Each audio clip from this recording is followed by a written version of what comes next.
प्यार में धोखा खाए आशिक की हालत कुछ बिन पानी की मछली जैसी हो जाती है। ऐसा अक्सर मैंने कहानियों में पढ़ा है, लेकिन ये कहानी कुछ अलग है।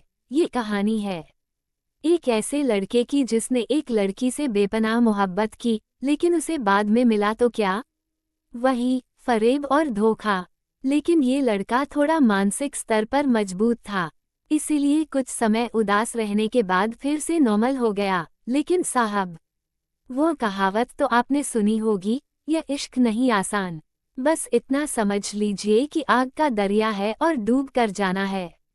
कुछ समय के बाद लड़के को एक बार फिर से एक लड़की से इश्क हो गया।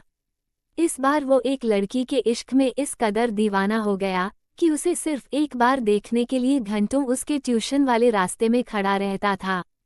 जब कभी वो लड़की गलती से भी उसे देखकर मुस्कुरा देती तो वो खुशी से झूम उठता। भला ऐसी कौन सी लड़की होगी जो इतनी मोहब्बत करने वाले लड़के से प्यार न करेगी।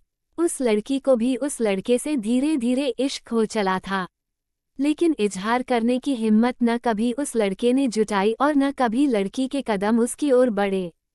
काफी समय बीत जाने के बाद लड़के ने इजहार करने का फैसला किया।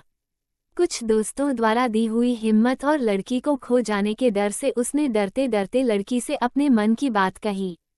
लड़की भी उसे मन ही मन चाहने लगी थी। वह भी उसके मासूम से नासमझ प्यार की दीवानी थी।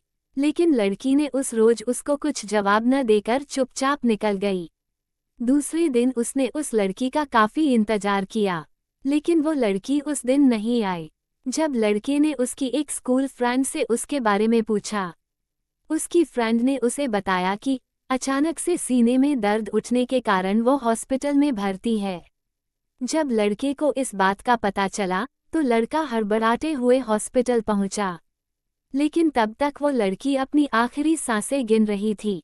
लड़का दौड़कर उस लड़की के पास गया तो लड़की ने उसे एक लेटर थमा दिया, जिसको उसने पहले से अपने हाथों में पकड़ा हुआ था।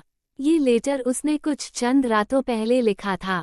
उस पत्र में उस लड़की ने लिखा था, मैं भी तुमसे बहुत प्यार करती हूँ, तुम्हारे साथ जीना चाहती हूँ, मरना चाहती हूँ, लेकिन आज अगर जीने की ख्वाहिश है, लेकिन मेरे पास अब जिंदगी के कुछ चंद लम्हे बचे हुए हैं।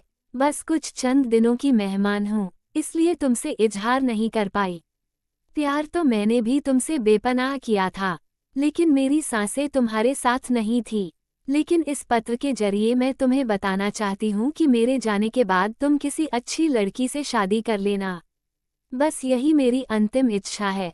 लड़की के इस लेटर को पढ़ने के बाद लड़का रोने लगा और पास में पड़ी हुई एक बेंच पर लड़खड़ाते हुए बैठ गया। उसे समझ नहीं आ रहा था कि वह क्या करे। वह अपनी किस्मत पर रोए या अपनी किस्मत पर हंसे। बस इतनी सी थी ये कहानी।